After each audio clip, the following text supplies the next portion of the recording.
Educação, capítulo 26. Métodos de ensino.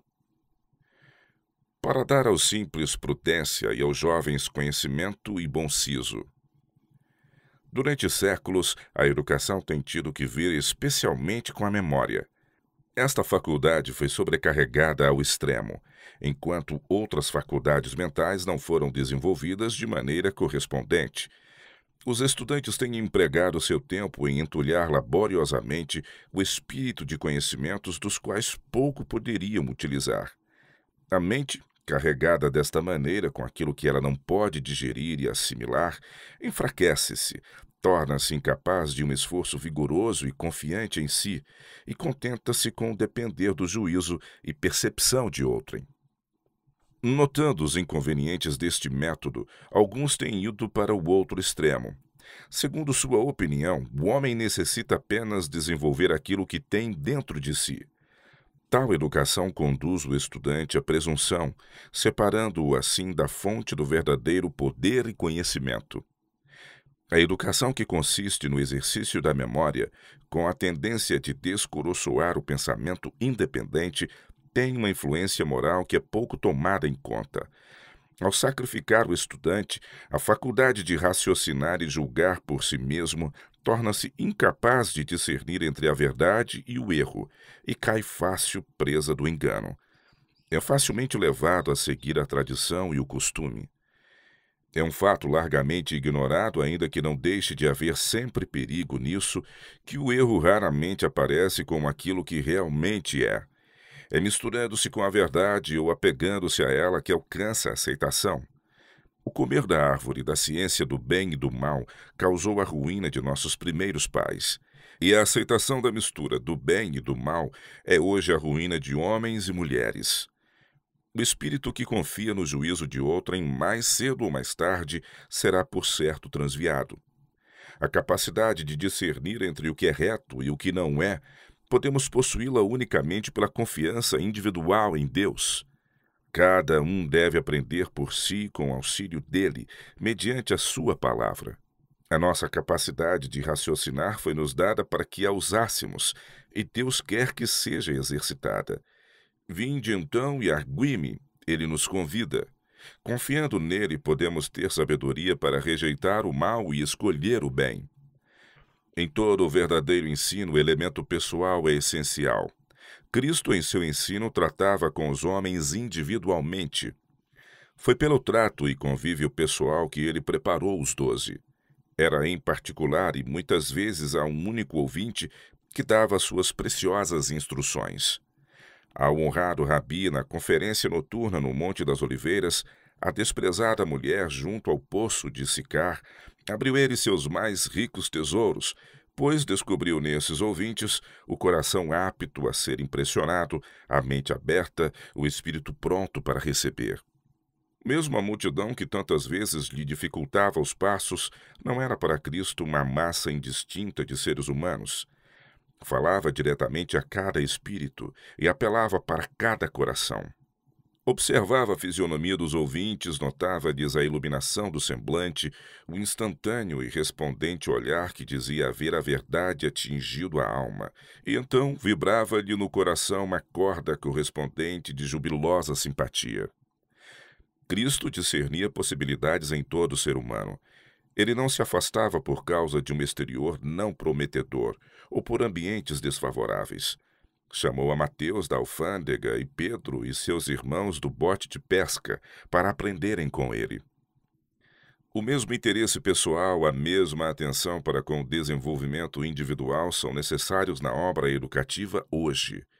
Muitos jovens, que aparentemente nada prometem, são ricamente dotados de talentos que não aplicam a uso algum. Suas faculdades permanecem ocultas por causa da falta de discernimento por parte de seus educadores. Em muito menino ou menina de aparência tão pouco atraente como a pedra não lavrada, pode-se encontrar precioso material que resista à prova do calor, tempestade e pressão. O verdadeiro educador, conservando em vista aquilo que seus discípulos podem tornar-se, reconhecerá o valor do material com que trabalha. Terá um interesse pessoal em cada um de seus alunos e procurará desenvolver todas as suas faculdades. Por mais imperfeitos que sejam eles, acoroçoará todo o esforço por conformar-se com os princípios retos. A cada jovem se deve ensinar a necessidade e o poder da aplicação. Disto, muito mais do que do gênio ou talento, depende o êxito. Sem aplicação, os mais brilhantes talentos pouco valem, enquanto pessoas de habilidades naturais muito comuns têm realizado maravilhas mediante esforço bem orientado. E o gênio, por cujas concepções nos maravilhamos, está quase invariavelmente unido ao esforço incansável, concentrado. Deve-se ensinar os jovens a ter em vista o desenvolvimento de todas as suas faculdades, tanto as mais fracas como as mais fortes. Muitos têm a disposição de restringir seu estudo a certos ramos, para os quais têm gosto natural. Devemos precaver-nos contra este erro. As aptidões naturais indicam a direção do trabalho da vida, e, sendo genuínas, devem ser cuidadosamente cultivadas.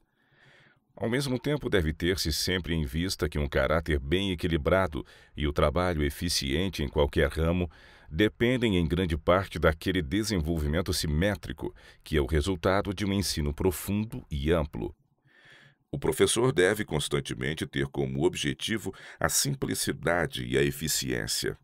Deve amplamente ensinar por meio de ilustrações, e mesmo tratando com alunos mais velhos, cumpre ter o cuidado de tornar claras e evidentes todas as explicações. Muitos alunos adiantados em idade são crianças no entendimento. Um importante elemento no trabalho educativo é o entusiasmo. Quanto a este ponto, há em uma observação feita certa vez por um célebre ator uma útil sugestão.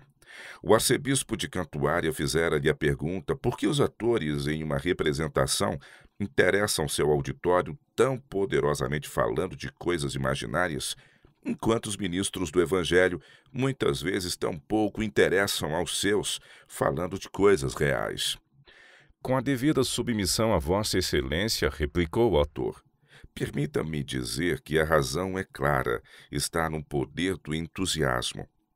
Nós, no palco, falamos de coisas imaginárias como se fossem reais, e vós outros, no púlpito, falais de coisas reais como se fossem imaginárias. O professor, em seu trabalho, trata de coisas reais, e delas deve falar com toda a força e entusiasmo que sejam inspirados pelo conhecimento de sua realidade e importância. Todo professor deve cuidar de que seu trabalho tenda a resultados definidos. Antes de tentar ensinar uma matéria, deve ter em seu espírito um plano distinto e saber o que precisamente deseja conseguir. Não deve ficar satisfeito com a apresentação de qualquer assunto antes que o estudante compreenda os princípios nele envolvidos, perceba a sua verdade e esteja apto a referir claramente o que aprendeu. Tanto quanto o grande propósito da educação haja de ser conservado em vista, deve o jovem ser animado a progredir precisamente até onde suas capacidades o permitam. Antes, porém, de empreender os ramos de estudos mais elevados, assenhoreiem-se eles dos mais fáceis. Isto muitas vezes é negligenciado. Mesmo entre os estudantes nas escolas superiores e universidades, há grande deficiência nos conhecimentos dos ramos comuns da educação. Muitos estudantes dedicam seu tempo à matemática superior quando são incapazes de zelar de suas próprias contas. Muitos estudam a elocução com vistas a alcançar as graças da oratória, quando são incapazes de ler de maneira inteligível e impressiva. Muitos que terminaram o estudo da retórica fracassam na composição e ortografia de uma simples carta. Um conhecimento completo das coisas essenciais à educação deve não somente ser a condição para ser admitido aos cursos superiores, mas também a prova constante para continuação e adiantamento. Em todos os ramos da educação há objetivos a serem adquiridos, mais importantes do que os que se conseguem por mero conhecimento técnico. Na língua, por exemplo, mais importante do que a aquisição de línguas estrangeiras, vivas ou mortas, é a habilidade de escrever e falar a língua materna com facilidade e precisão, mas nenhuma habilitação adquirida por meio do conhecimento das regras gramaticais pode comparar-se em importância com o estudo da língua de um ponto de vista mais elevado. Em grande parte se acha ligado a este estudo a aventura ou a desventura da vida. O principal requisito da linguagem é que seja pura, benévola e verdadeira, a expressão exterior de uma graça interna. Diz Deus: tudo o que é verdadeiro, tudo o que é honesto, tudo o que é justo, tudo o que é puro, tudo o que é amável, tudo o que é de boa fama, se há alguma virtude, se há algum louvor, nisso pensai. E se tais forem os pensamentos, tal será a expressão. A melhor escola para este estudo da língua é o lar. Mas, visto que a obra do lar é muitas vezes negligenciada, recai sobre o professor o ajudar seus discípulos na formação de hábitos corretos no falar. O professor muito poderá fazer para descoroçoar aquele mau hábito, que é a maldição da coletividade, da vizinhança e do lar, a saber, o hábito de falar por detrás, tagarelar, criticar impiedosamente. Para tal fim não se devem poupar esforços. Impressionem os estudantes com o fato de que tal hábito revela falta de cultura, de educação e da verdadeira bondade de coração. Inabilita a pessoa tanto para a sociedade dos que verdadeiramente são cultos e educados neste mundo, como para a associação com os seres santos do céu. Pensamos com horror nos canibais que se banqueteiam com a carne ainda quente e trêmula de sua vítima. Mas serão os resultados desta mesma prática mais terríveis que a agonia e ruína, causados pela difamação dos intuitos, pela mancha da reputação, pela dissecação do caráter? Aprendam as crianças, bem como os jovens, o que Deus diz a respeito destas coisas. A morte e a vida estão no poder da língua. Nas Escrituras, os maldizentes são classificados entre os aborrecedores de Deus, inventores de males, os que são sem afeição natural, irreconciliáveis, sem misericórdia, cheios de inveja, homicídio, contenda, engano, malignidade. Segundo o juízo de Deus, são dignos de morte os que tais coisas praticam. Aquele a quem Deus tem na conta de um cidadão de Sião é o que fala verazmente, segundo o seu coração, não difama com a língua, nem aceita nenhuma afronta contra seu próximo. A palavra de Deus também condena o uso dessas expressões sem sentido e triviais que resvalam pela imoralidade. Condena os falsos cumprimentos, as evasivas da verdade, os exageros, a falsidade no comércio, coisas estas vulgares na sociedade e no mundo comercial. Seja, porém, o vosso falar sim, sim, não, não, porque o que passa disso é de procedência maligna. Como o louco que lança de si faíscas, flechas e mortandades, assim é o homem que engana o seu próximo e diz: fiz isso por brincadeira. Intimamente ligada à bisbilhotice está a insinuação encoberta, esquiva, pela qual o coração impuro procura insinuar o mal que não ousa exprimir abertamente. Os jovens devem ser ensinados a evitar toda a aproximação de tal prática, como evitariam a lepra. No uso da língua não há talvez nenhum erro que velhos e jovens estejam mais prontos a desculpar em si do que o falar precipitado, impaciente. Acham que é uma desculpa suficiente responder: eu estava fora de mim, realmente não queria dizer aquilo que falei.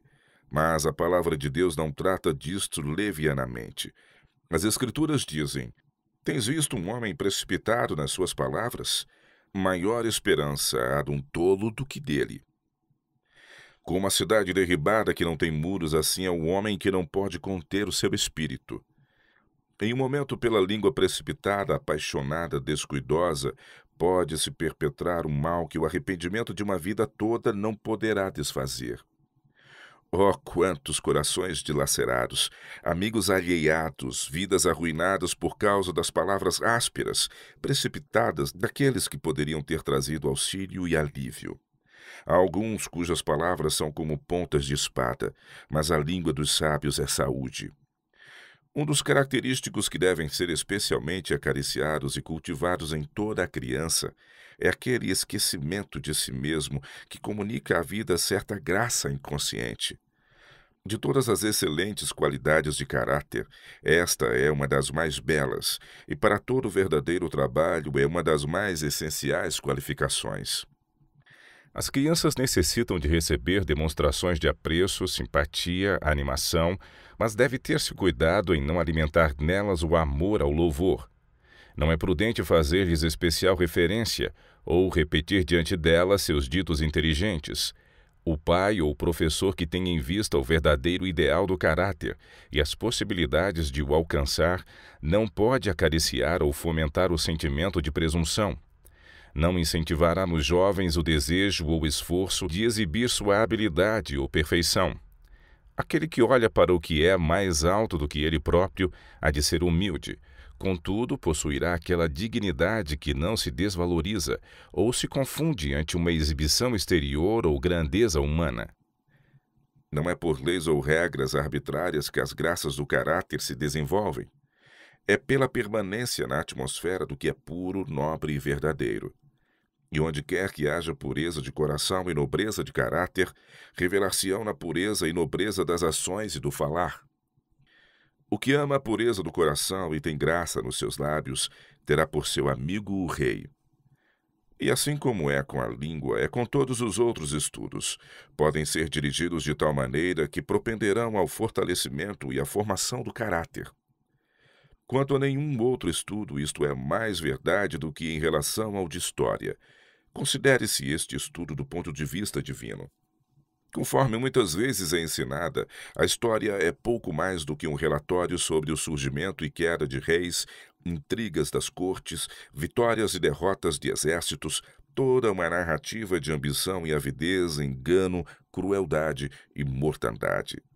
Ensinada desta maneira, seus resultados não poderão deixar de ser prejudiciais. As pungentes repetições de crimes e atrocidades, as monstruosidades, as crueldades que são descritas, plantam sementes que em muitas vidas produzirão fruto em uma messe de males.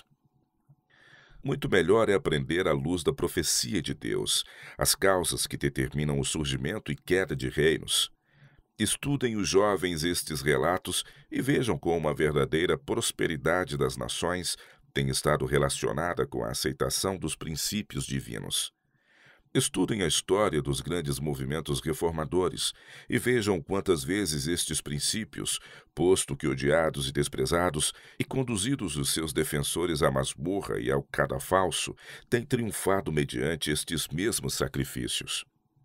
Tal estudo proporcionará uma visão larga e compreensiva da vida. Auxiliará a mocidade a entender algo de suas relações e dependências, bem como quão maravilhosamente nos achamos ligados uns aos outros na grande fraternidade da sociedade e das nações, e em que grande extensão representa uma opressão e degradação de um membro uma perda para todos.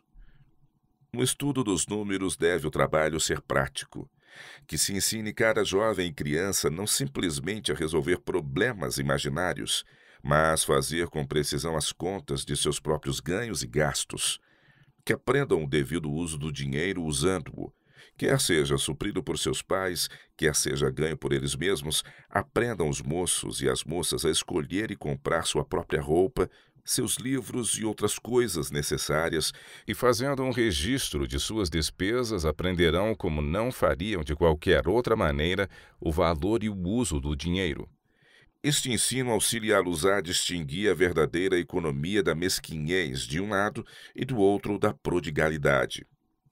Devidamente orientado, acoroçoará hábitos de liberalidade, auxiliará o jovem a aprender a dar, não por um mero impulso do momento, ao serem suscitados os seus sentimentos, mas a dar regular e sistematicamente. Desta maneira, todo estudo pode tornar-se um auxílio na solução do máximo dos problemas, a educação de homens e mulheres para melhor desempenho das responsabilidades da vida.